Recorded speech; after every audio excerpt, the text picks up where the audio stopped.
Então, Evangelho de João, capítulo 1, nós vamos ler do versículo 1 ao versículo 5. No princípio era o Verbo, e o Verbo estava com Deus, e o Verbo era Deus. Ele estava no princípio com Deus.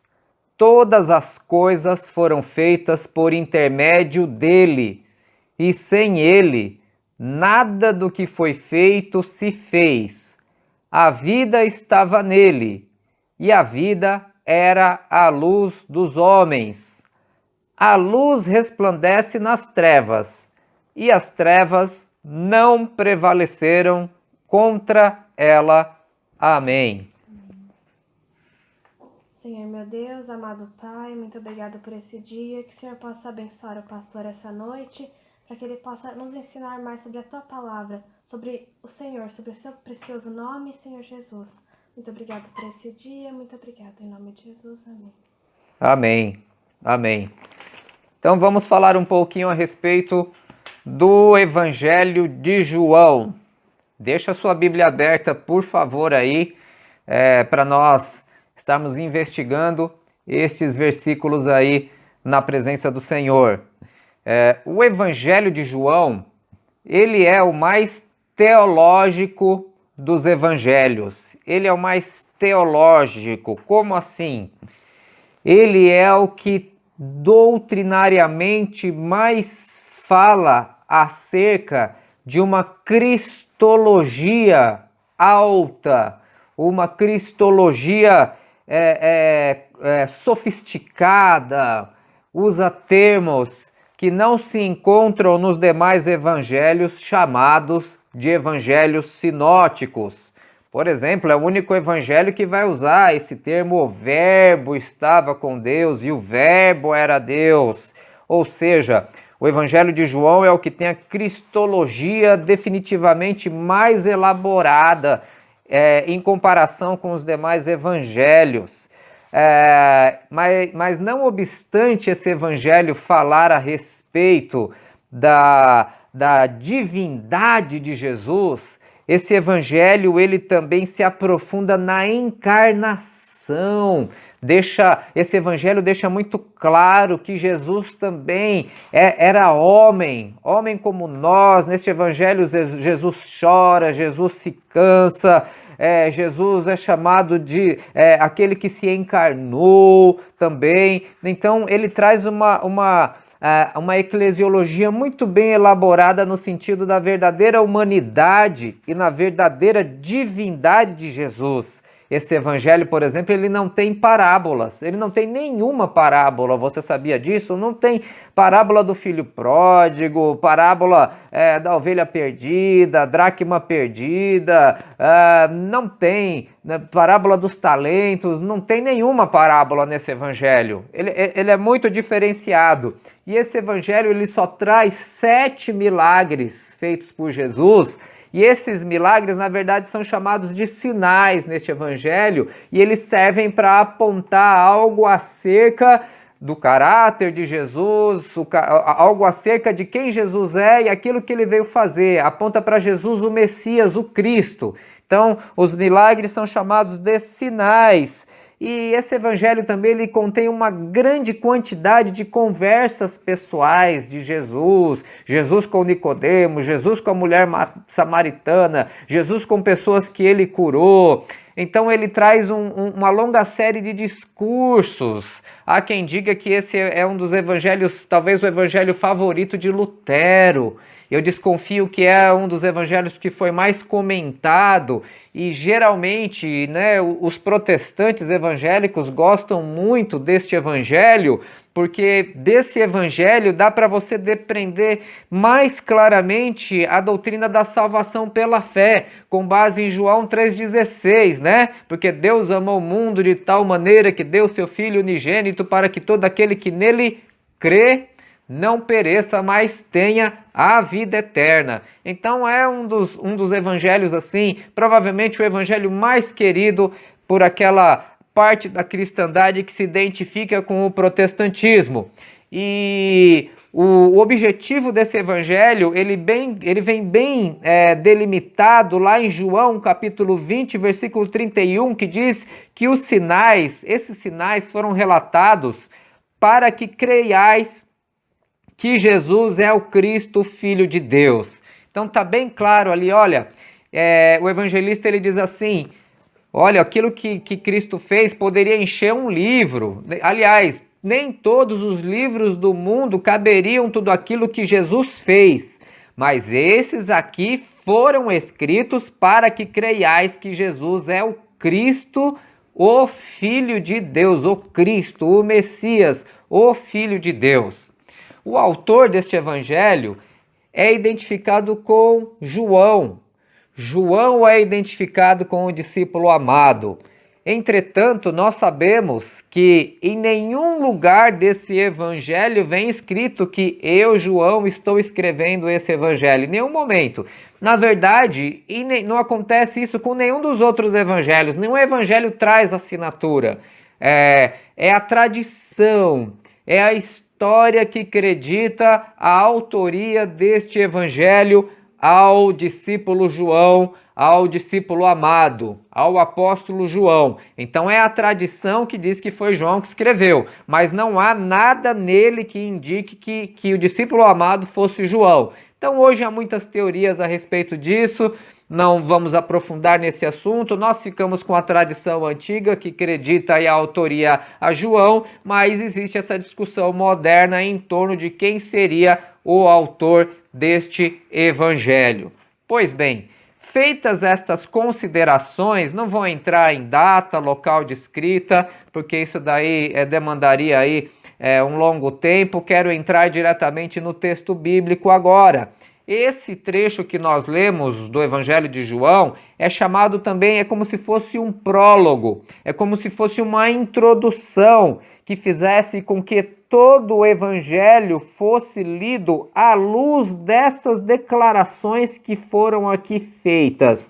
Existiram pessoas, filósofos que se converteram à fé cristã, que dizia que essas palavras aqui tinham que estar escritas a ouro, porque ela não deixa a dever em beleza e em profundidade aos maiores escritos que já foram feitos na história, mesmo dentro da filosofia, ao referir-se a Cristo como o Logos, como o Verbo, aquele que se fez carne e habitou entre nós. Então, nós vamos aqui, nessa primeira oportunidade que nós estamos falando sobre o Evangelho de João, nós vamos tentar aqui fazer um aprofundamento dentro dos termos que são aqui utilizados neste Evangelho, e eu espero que seja útil na vida de cada um de nós. Pois bem, leia lá no versículo 1 comigo, quando está escrito assim: no princípio era o verbo. No princípio era o verbo. Eu não sei se vocês conseguem fazer o paralelo imediato com um outro texto em que foram usados termos muito parecidos. Na verdade, o primeiro versículo da Bíblia está escrito: no princípio criou Deus o céu e a terra. E aqui neste evangelho está escrito: no princípio era o verbo. Vocês percebem que aí há um paralelo, que há aí uma intenção clara de identificar as duas passagens bíblicas do início da criação e do início do evangelho. No Gênesis nós temos a história da criação, e no Evangelho de João nós temos o quê? A história de uma nova criação, porque Jesus é aquele que veio gerar uma nova criação. Ele é o primogênito entre muitos irmãos, e existem teólogos que dizem que Deus precisou usar muito mais força, muito mais energia para gerar uma nova criação do que criar a primeira. porque ele veio para remir a primeira criação, ele veio para transformar a primeira criação, ele veio para salvar a primeira criação. Então, Jesus é a manifestação de uma nova criação da parte de Deus, por isso vem demonstrado aqui: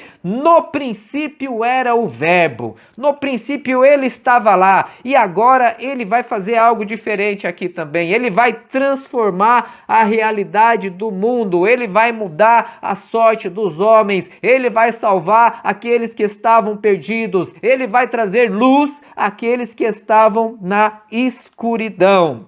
Esse é o Cristo, esse é o nosso Senhor, e ele estava também no princípio da criação. Porque nesse próprio versículo 1, você continua lendo comigo, diz assim: no princípio era o Verbo, e o Verbo estava com Deus. Vamos pensar na natureza desse nome Verbo. O que significa verbo? Sempre houve muitas dúvidas de como que ia traduzir essa palavra. A palavra em grego é logos. Logos, da onde vem o termo logoterapia, né? Por exemplo, terapia através da palavra, logos no grego pode ser traduzido por razão, pode ser traduzido por palavra, pode ser traduzido por verbo. Existem, irmãos, enciclopédias que discutem no mundo grego. E por que eu falo no mundo grego? Porque o evangelho foi escrito em grego, não foi escrito em latim nem em hebraico, foi escrito em grego.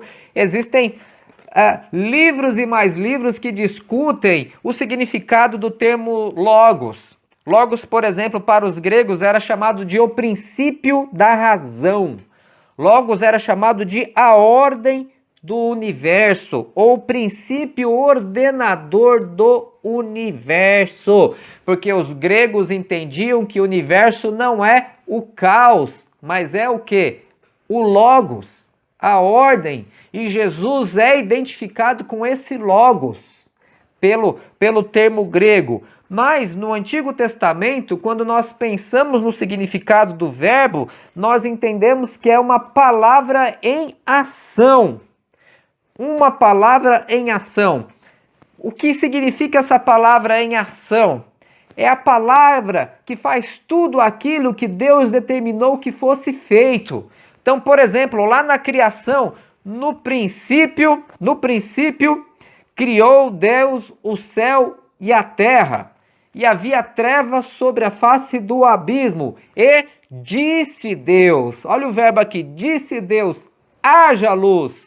Haja e houve luz. Olha o verbo aí em movimento. Haja luz e houve luz. Então, Jesus é o verbo de Deus em movimento. É a palavra em movimento. É a palavra geradora. É o princípio da razão. É a luz. É a ordem em meio ao caos. É a luz em meio às trevas. É a palavra geradora. É a palavra criadora. Irmãos, por mais assim que a gente fique aí momentos e minutos e horas falando sobre o verbo, é muito profunda essa ideia do logos. Essa ideia do logos é muito profunda, ela foge completamente assim a nossa capacidade de compreensão absoluta. No Salmo 33:6 diz assim: os céus por sua palavra se fizeram. Então, a palavra é o princípio ordenador de toda a vida, a palavra é o princípio ordenador de todo o universo. Esse é o seu Senhor, esse é o Cristo, esse é o Logos, esse é o Verbo, esse é a palavra encarnada, a verdade, que não se resume num conceito, mas numa pessoa. E essa pessoa é a pessoa do próprio Criador de todo o universo, Jesus Cristo, nosso Rei, nosso Salvador. E no versículo 1, continuando, acompanha aí comigo, diz assim, né? O verbo estava com Deus e o verbo era Deus. Então, assim, esse trecho, o verbo estava com Deus, significa que nunca existiu um tempo em que o verbo não existia.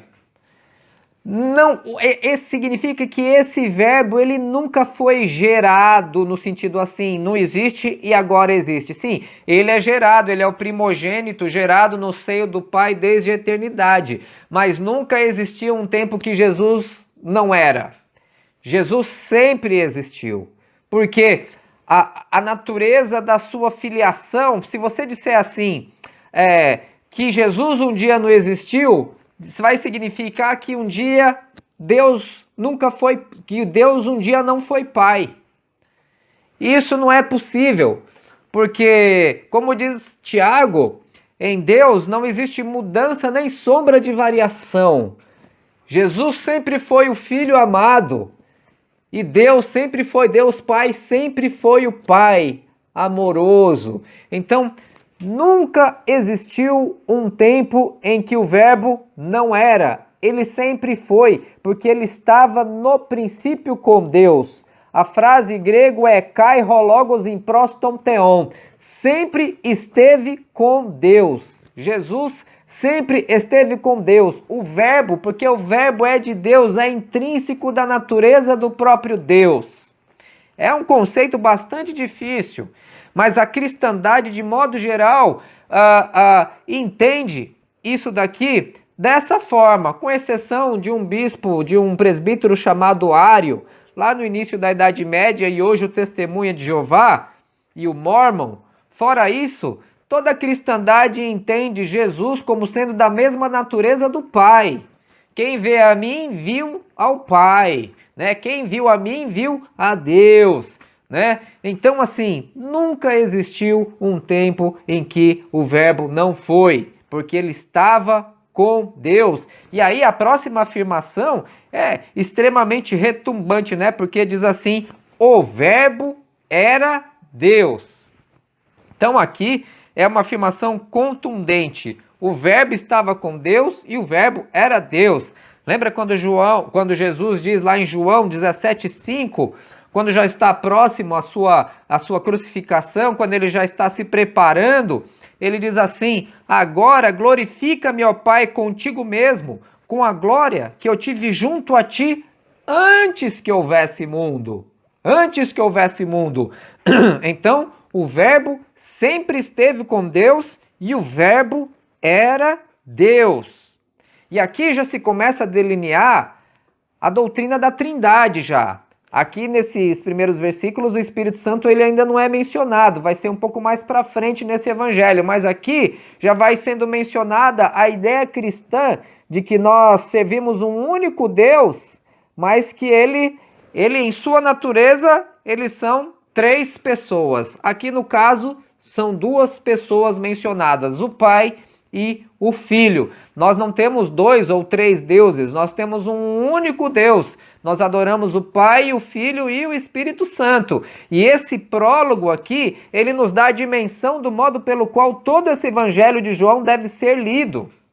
Todo o evangelho de João deve ser lido na perspectiva de que Jesus é o verbo em ação da parte do Pai, da parte de Deus. Isso é extremamente profundo.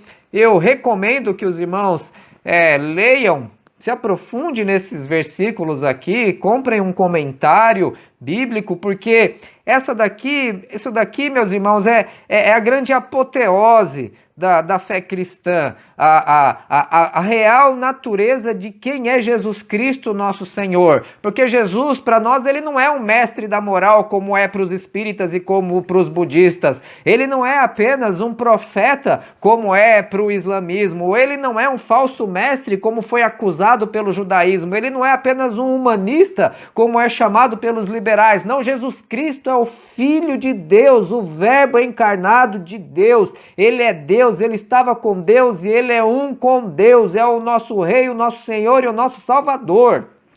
Essa é a natureza de Jesus Cristo, nosso Senhor. E é tão difícil falar desse tema que eu tenho medo que as minhas palavras venham obscurecer a glória do Senhor. obscurecer a glória do Salvador. Porque não, por mais que a gente tente falar sobre isso é algo que escapa. Eu me lembro de um dito de C.S. Lewis que ele diria: eu jamais acreditaria em uma religião que eu mesmo pudesse ter inventado. Eu jamais acreditaria. Eu poderia ter inventado uma religião que tem um único Deus, que diz assim: quem faz o bem é bom, quem faz o mal é mal, quem faz o bem vai para o céu, quem faz o mal vai para o inferno. Qualquer um poderia ter inventado uma religião dualista que dizem que há um equilíbrio do bem e há um equilíbrio do mal. Qualquer um poderia ter inventado uma religião assim, mas ninguém em sã consciência poderia inventar algo do tipo assim, alguém verdadeiramente Deus, verdadeiramente homem, um conceito de Santíssima Trindade que foge completamente ao nosso conhecimento, completamente ao nosso patamar de entendimento. Há uma história que diz assim, que Santo Agostinho passou muito tempo tentando entender, conhecer o coração da Trindade, e ele estava pensando, angustiado nisso, e aí, quando ele estava andando por uma praia, ele viu um menino que estava contando os grãos de areia, e ele disse para o menino assim: menino, o que você está fazendo? Ah, Agostinho, estou contando os grãos de areia. E o Agostinho disse para o menino assim: mas você não sabe que isso é impossível? E o menino olha para ele e fala assim: mas você está tentando entender a Trindade? Então, se isso é uma realidade ou se é somente uma lenda, não sei, mas espelha bem o caráter da natureza do nosso Deus. No momento em que a razão não pode ir mais além, e só é possível ele ser adorado. Graças a Deus. Amém. Aleluia. E aí no versículo 2, há uma ênfase naquilo que já foi dito no primeiro. Ele estava no princípio com Deus, né? Já havia sido dito, né? Alguns entendem que por conta dessas repetições isso aqui seria uma espécie de poesia. Não há um consenso em relação a isso, que isso tenha sido escrito de uma forma poética. Com beleza, sim. Com poesia não há um consenso, como se fosse uma poesia. Mas o fato é que alguns também entendem que aqui não há somente uma repetição daquilo que foi dito, mas há uma identificação de Jesus aqui com a sabedoria que estava com Deus no momento da criação, que é expressa de uma forma mais simples no livro de Provérbios, capítulo 8. Eu vou ler um trechinho para os irmãos. No livro de Provérbios, não é que há uma expressão exata daquilo que já é dito aqui no Evangelho de João, porque o que acontece, irmãos, é que nós acreditamos naquilo que nós chamamos de revelação progressiva. Revelação progressiva, aquilo que era uma faísca no Antigo Testamento, que era um vislumbre, que era uma nuvenzinha do tamanho da mão de um homem, vem com todo esse esplendor no Novo Testamento. Então lá em Provérbios, capítulo 8, por exemplo, versículo 25 diz assim: antes que os montes fossem firmados, antes de haver outeiros eu nasci. Ele ainda não tinha feito a terra, nem as amplidões, nem sequer o princípio do pó do mundo. Quando ele preparava os céus, aí estava eu. Quando traçava o horizonte sobre a face do abismo. Quando firmava as nuvens de cima. Quando estabelecia as fontes do abismo. Quando fixava o mar o seu limite, para que as águas não transpassassem os seus limites. Quando compunha os fundamentos da terra. Então eu estava com ele. Jesus, eu era o seu arquiteto. Dia após dia, eu era suas delícias, folgando perante ele em todo o tempo. Olha aí, Jesus aqui, para algumas tradições, sendo identificado também com a sabedoria de Deus presente no momento da criação. E isso tem tudo a ver com o próximo versículo que nós vamos ler, o versículo 3 do Evangelho de João, capítulo 1, versículo 3. Veja lá. Todas as coisas foram feitas por intermédio dele, e sem ele nada do que foi feito se fez. Todas as coisas foram feitas por intermédio dele. Meus irmãos, isso daqui é extremamente relevante. Ó, todas as coisas foram feitas por intermédio dele. Geralmente, a gente pensa em Jesus como intermediário da salvação. Quando diz assim, não há outro intermediário entre Deus e os homens a não ser Jesus Cristo, homem. Então, geralmente a gente pensa em Jesus somente como um caminho de volta, mas não é assim. Jesus é o caminho de ida também. Jesus, ele é o intermediário de toda a criação. Toda a criação passa primeiro por Jesus. Entende? Tudo, ele diz aqui, ó, todas as coisas, os mares, nos céus, nos ares, tudo foi feito por Jesus. Deus é o Criador, mas Jesus, a palavra em ação, ele é o quê? Ele é o agente da criação. Tudo passou por Jesus, irmãos. Tudo veio por intermédio dele. Lá em Colossenses 1,16, eu quero ler com os irmãos também, Colossenses 1,16, texto importante. Diz assim, pois nele foram criadas todas as coisas. Olha aí, irmãos, todas as coisas, nos céus, sobre a terra, as visíveis, as invisíveis, sejam tronos, sejam soberanias, quer principados, quer potestades, tudo foi criado por meio dele e para ele. Ele é antes de todas as coisas e nele todas as coisas subsistem. Tudo foi criado por ele. Irmãos, o planeta, o mundo, o universo não é o caos, é o logos. Existe lógica, existe razão. Irmãos, Andréia está lendo o livro lá, A Linguagem de Deus. Diz que o cientista cristão Francis Collins, ele diz assim, olha a complexidade do DNA. Pois, olha, veja bem, Jesus é o criador do DNA. Vislumbra o DNA, se você já viu um DNA aí, com seus cromossomos, ou então uma célula com as suas particularidades, ou então um átomo. Se você fizer a análise de um átomo, é como se você estivesse analisando um universo ali dentro. O átomo é o universo. Agora você olha para todo o universo, você vê aquilo, é a mão de obra de um artista. Seja um DNA, é possível você delinear o DNA, pegar um desenho, fazer uma modificação ali, entender aquilo. Assim como você também estuda o universo, você vê a beleza, seja num DNA, ou seja então olhando para o universo, irmãos, olhando para os planetas, para as galáxias. Mas por que Deus fez uma galáxia tão grande se a gente nem consegue ocupar tanto espaço? Mas aquilo não diz nada a respeito de você e nem de mim. Aquilo fala a respeito de Deus, como diz o Salmo 19. Fala a respeito de Deus, da grandeza e da glória do Criador.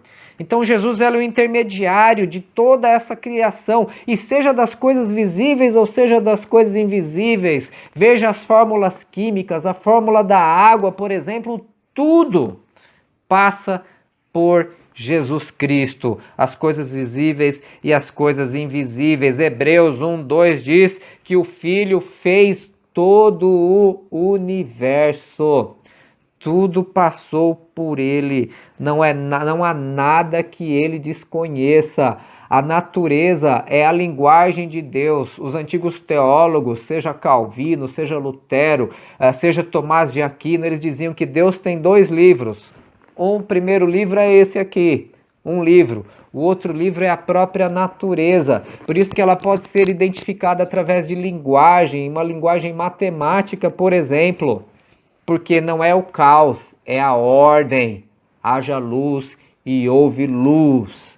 Jesus é o verbos, é o logos, é a razão, é o pensamento, irmãos, é o pensamento, é a inteligência, é a luz, é a sabedoria.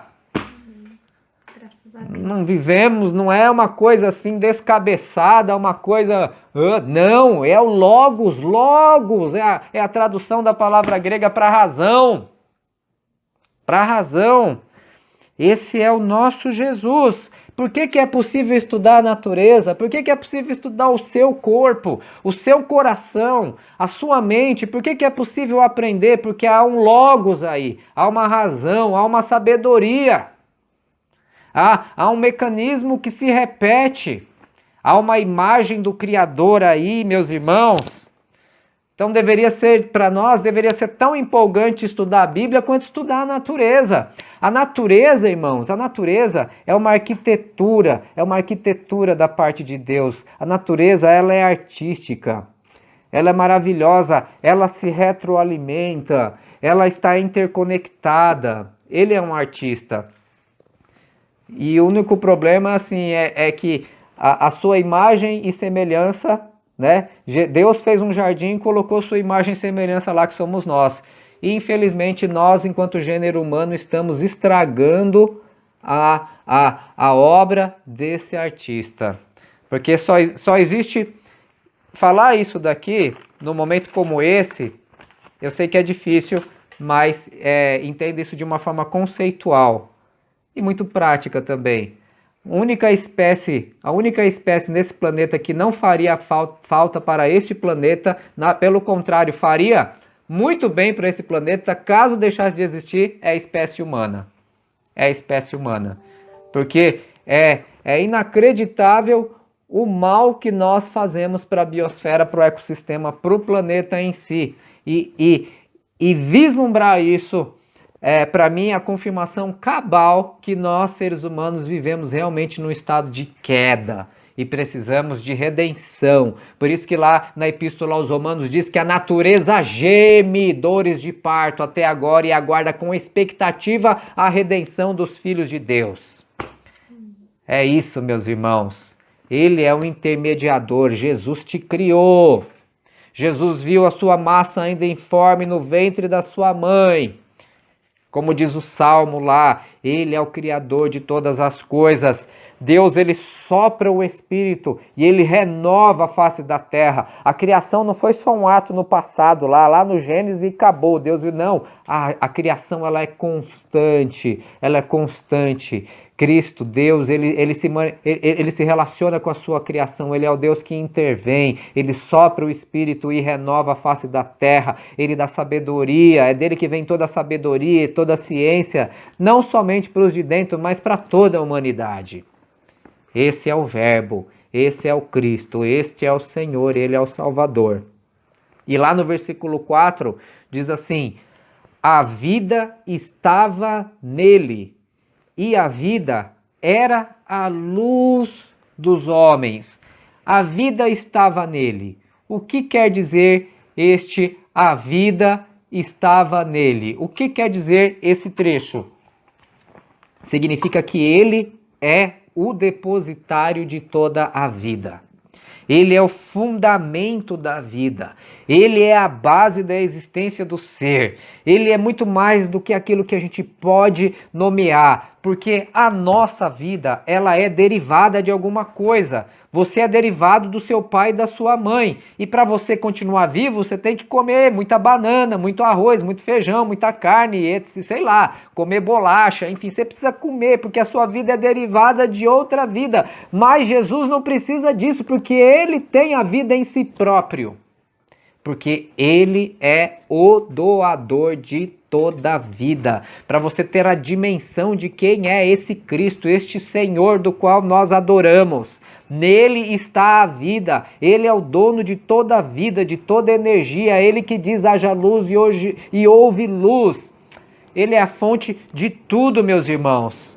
E o texto continua: a vida era a luz dos homens. Luz, contrário de trevas. Luz, sabedoria. Trevas, ignorância. Luz, santidade. Trevas, pecado. O mal. Ele é a fonte de toda luz. Ele é a fonte de toda luz. E o trecho diz aqui, desse que eu li: ele era a luz de todo homem. Não é de todo homem. Todo lampejo de sabedoria, todo lampejo de ciência, tudo de bom que já foi produzido na face da terra é porque teve uma iluminação divina. Teve uma iluminação divina. O homem foi o único que transcendeu, por assim dizer, aquilo que a natureza limita. Aquilo que a natureza limita. O homem é o único que transcendeu. O ser humano é o único que consegue pensar, por exemplo, num triângulo um triângulo perfeito, ou um quadrado. Não existe um triângulo perfeito na natureza, procura, não existe. Se você andar num parque, num parque, no meio do mato, você tá lá no meio do mato, tá lá vendo um monte de planta, um monte de bicho, e de repente você vê um negócio assim, bem cortadinho, uma escada, por exemplo. Se você vê isso daí, significa que teve o que ali? Teve uma intervenção humana. Isso significa o quê? Que o homem ele foi o único que conseguiu transcender aquilo que limitava a natureza. O homem conseguiu pensar racionalmente. O seu primeiro pensamento foi o quê? O seu primeiro pensamento abstrato foi o quê? Foi a divindade. Foi a religião. Porque é algo que transcende o espaço da natureza. Somente o ser humano consegue fazer isso. E como que ele conseguiu fazer isso? Porque Jesus é a fonte da luz que iluminou a mente humana para fazer isso, para gerar essa possibilidade. Ele é a luz. Meus irmãos, não existe fundamento numa filosofia somente materialista, no sentido de que tudo se esgota nesse mundo. Não tem. Não existe fundamento racional para a ideia da dignidade da pessoa humana. Você não pode escravizar, você não pode bater porque o ser humano ele tem uma dignidade intrínseca. Isso não pode ser resolvido somente por uma ideia de materialização. Somente por uma ideia de natureza, porque por uma ideia de natureza apenas, qual é o maior valor que o homem tem que um cão? Que um leão? Que um elefante? Quem que alguém pode pensar algo a partir somente de uma concepção secularista da vida? Quem que pode, a partir de uma concepção secularista da vida, dizer que a vida de um chinês, de um japonês, de um africano, de um branco, de um oriental ou de uma pessoa que sofra de paralisia tem igual dignidade? Nenhuma ideia secularista pode dar uma ideia teórica que fundamente isso. Somente quando você vai para a Escritura, lá para a Escritura que diz assim: o homem que matar o homem terá o seu sangue derramado, porque o homem é feito à imagem e semelhança de Deus. Como diz em Gênesis, como diz em Tiago. E por que nós podemos chegar a essas concepções? Porque nós somos iluminados. O homem foi iluminado, os legisladores foram iluminados por Deus, os cientistas foram iluminados, os médicos foram iluminados, os arquitetos. Você vai lá no Antigo Testamento, diz que Deus deu dom a alguns homens para que fizessem aquele tabernáculo perfeito. Sabedoria do alto, meu irmão, sabedoria do alto. Quando você pensa, quando você raciocina, quando você constrói, quando você estuda, quando você descobre, você está glorificando ao Senhor, o Pai das luzes, o Rei, o Senhor, porque Ele é a luz que ilumina todo homem. Luz é santidade, luz é verdade, luz é justiça. Trevas é pecado, trevas é ignorância. E as trevas, elas não resistem contra a luz. Veja lá no versículo 5. A luz resplandece nas trevas e as trevas não prevalecem contra ela. Meus irmãos, apaga todas as luzes aqui. Apaguem todas as luzes aqui. Vamos ver. A luz ela resplandece nas trevas. Eu não sei se vai ficar suficientemente escuro. Vamos ver. Tá vendo, ó? Ficou basicamente escuro. Vocês não estão enxergando praticamente nada, somente a luz aí da minha tela. Você ainda consegue enxergar alguma coisinha. Então você imagine, você pode ter quilômetros e quilômetros de escuridão. Quilômetros e quilômetros de escuridão. Mas, se você acender uma pequena vela, um pequeno fósforo, ele dissipa toda a escuridão. E as trevas são iluminadas. Por quê? A treva, ela não resiste à luz. As trevas, por maiores que sejam, por mais espessas que sejam, por mais tenebrosas que sejam, as trevas não resistem à luz. A luz, por menor e mais fraca que seja, ela é mais forte do que todas as trevas. Por isso, deixa a luz de Cristo brilhar na sua vida em nome de Jesus. Pode acender. É isso aí. É isso aí. Obrigado. Obrigado aí ao apoio de palco. Essa é a luz. A luz resplandece nas trevas e as trevas não prevalecem contra a luz. Esse é o nosso Senhor. Esse é o nosso Deus. Esse é o nosso Salvador. Quanta coisa boa dá para falar de Jesus, né? Haja luz e houve luz, como disse lá no Gênesis 1, 2. Haja luz e houve luz. Jesus é a luz do mundo. E ele disse que nós também somos luz deste mundo, meus irmãos, porque nós somos discípulos dele, para a glória dele. Por mais forte que sejam as trevas, elas não resistem à luz. Elas não resistem à luz. Então, veja como o estudo mais bonito, mais assim, fantástico que existe, né, a respeito da Cristologia. Cristologia, a gente tem que se aprofundar na palavra, a gente tem que se aprofundar. Às vezes a gente não pode se contentar assim em viver anos superficialmente, ouvindo superficialmente a palavra. Não, a gente tem que se aprofundar nos significados, nos conceitos, naquilo que foi revelado para a gente, irmãos, porque Jesus é a palavra. Então, o desdobramento lógico de tudo isso que eu falei é esse aprofundamento. Esse aprofundamento. Se Jesus é Deus, se Jesus é a palavra, você deve se aprofundar na palavra de Deus. Deve mergulhar na palavra de Deus. Deve raciocinar nessa palavra. Deve aprender, deve mergulhar no estudo filosófico da palavra de Deus. Se aprofundar, mergulhar mesmo. Não podemos viver, nos contentarmos com a superficialidade, né? Com aquele arroz com feijão, com o leitinho. A gente tem que se aprofundar na revelação da palavra, né? Quando a epístola aos Hebreus é escrita, ele fala, olha, já era para vocês terem se aprofundado, mas eu não consigo me aprofundar. Não sejamos assim, nós temos que nos aprofundar no trecho, na palavra de Deus, porque Jesus é o Verbo. E se ele é o Verbo que estava com Deus e que era Deus, ele deve ser adorado por você. Ele deve ser adorado porque ele é como no Apocalipse, ele é digno de receber toda a honra e toda a glória e todo o poder. Então, quando nós falamos que ele tem que ser adorado, nós não estamos brincando, não é uma metáfora, não. É adorado e é adorado do modo como as Escrituras dizem que deve ser adorado.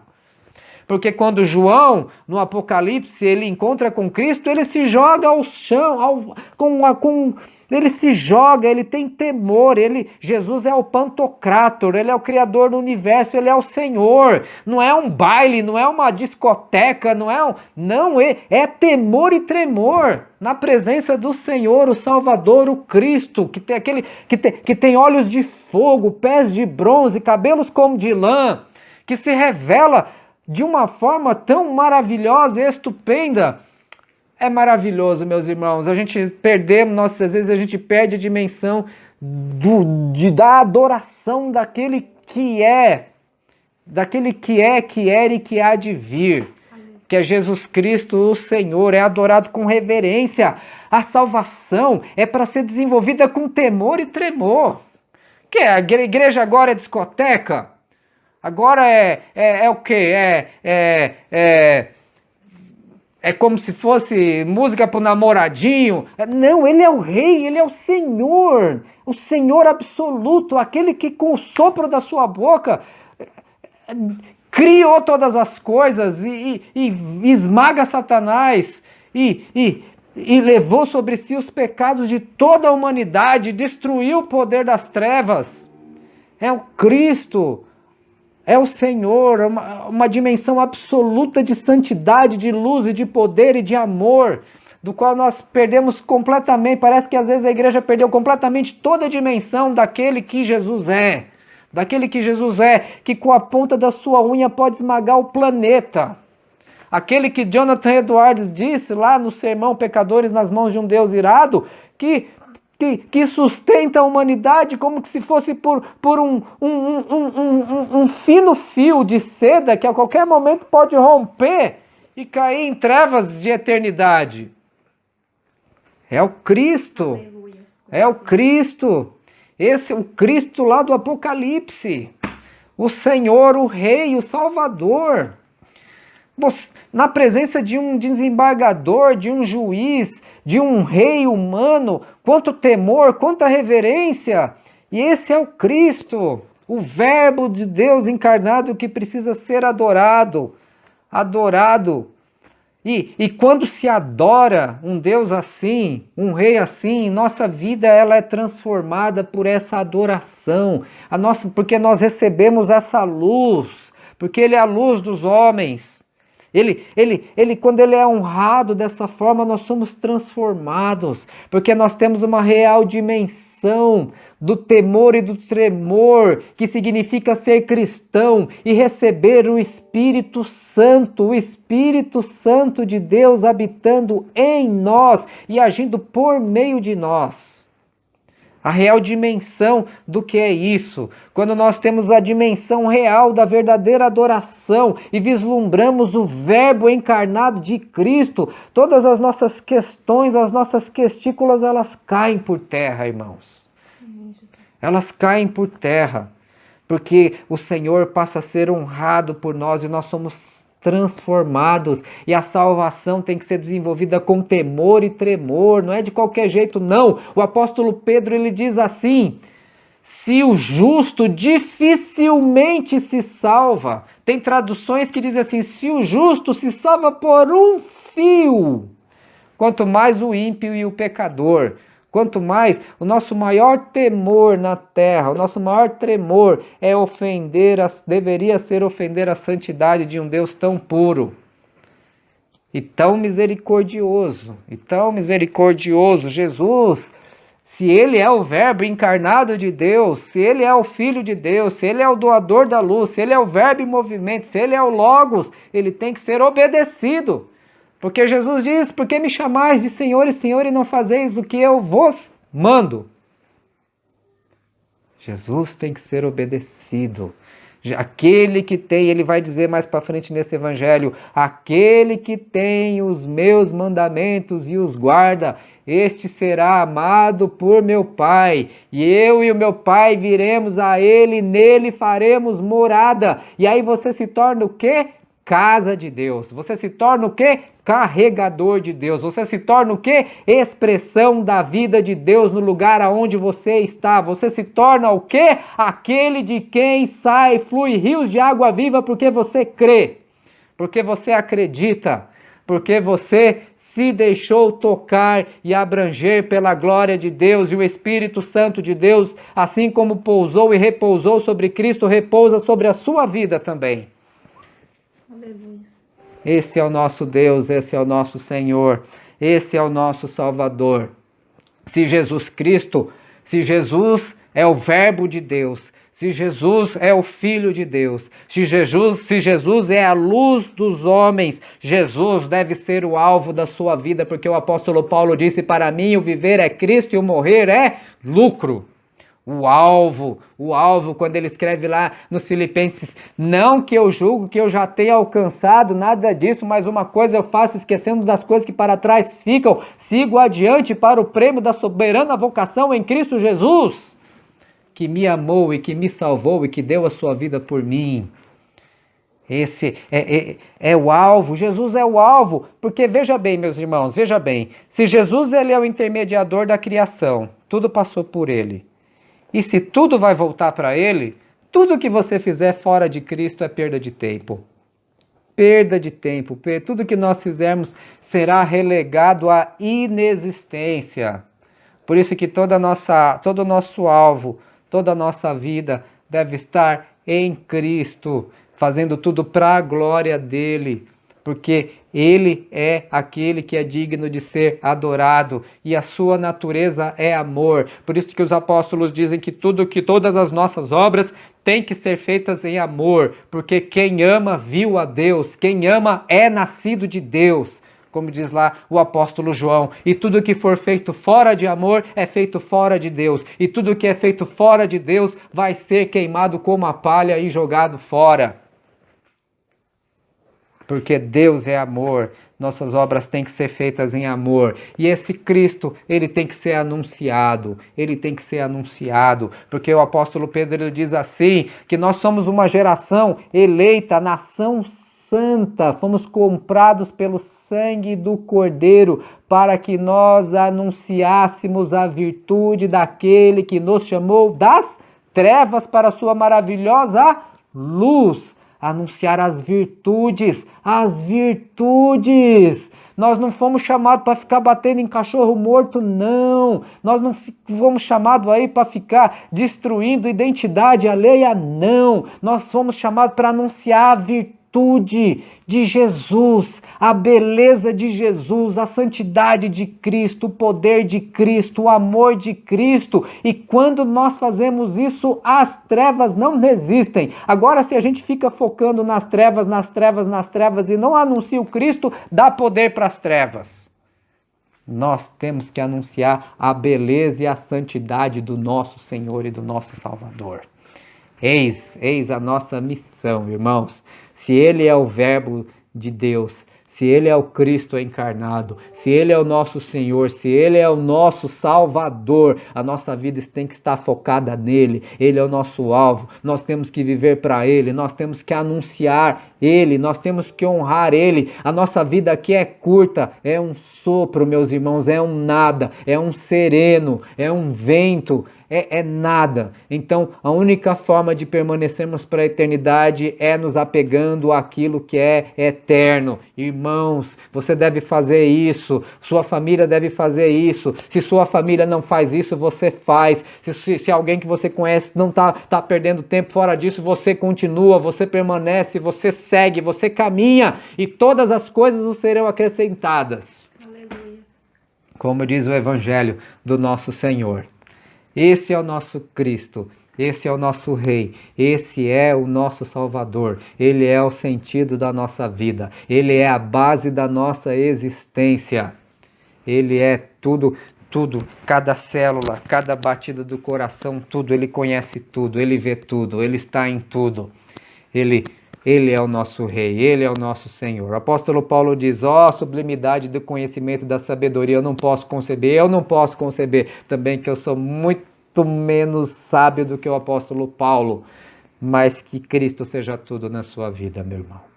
Que Cristo seja tudo na sua vida. É possível ver Jesus em tudo. É possível ver Jesus na palavra. É possível ver Jesus na matemática. É possível ver Jesus na química. É possível ver Jesus na biologia. É possível ver Jesus na filosofia. É possível ver a luz de Cristo em tudo. E quando nós temos aberto os olhos pela luz de Cristo, nós passamos a enxergar essas coisas também. E nós passamos a viver para a sabedoria dele, pela sabedoria dele e para a glória dele. Que seja assim na minha vida e que seja assim na sua vida, em nome de Jesus Cristo, meu irmão. Amém. Em nome de Jesus. Eu falei bastante hoje aqui, mas é isso que eu desejo, que nós tenhamos um conhecimento e uma vivência e uma imersão na sublimidade de Cristo, nosso Senhor e Salvador, porque Ele é maravilhoso. E no momento que a maravilhosa luz de Cristo é exposta, Jesus disse, quando eu for erguido, eu atrairei todos até mim. Quando eu for erguido, é cruz, não é quando eu for erguido como um coaching, não é quando eu for, é assim que fala? Coaching, não é quando eu for erguido como sei lá, não, é quando eu for erguido, é a cruz, glorificado, exposto, pregado, anunciado. Esse é o Cristo que precisa, essa luz precisa reluzir novamente, a luz de Cristo sobre a vida de todos os homens, meus irmãos. É isso, meus irmãos. Que Deus te abençoe muito em nome de Jesus e faça de você um anunciador das boas novas de Deus e que a luz de Cristo brilhe através da sua vida e que você seja cheio do Espírito Santo, que você ame a palavra de Deus te dá sabedoria, a palavra de Deus pode tirar essa angústia que você está sentindo aí, talvez, muitas vezes, meu irmão. Aprofunde-se em Deus, aprofunde-se no Espírito Santo, faça uma imersão, nada pode te impedir, não há paredes, não há barreiras, nada, porque o novo e vivo caminho já foi aberto pelo sangue do Cordeiro. Aprofunde-se, mergulhe e entre de cabeça, louve, adore Cristo Jesus, o Verbo de Deus, porque no princípio era o Verbo estava com Deus e o Verbo era Deus.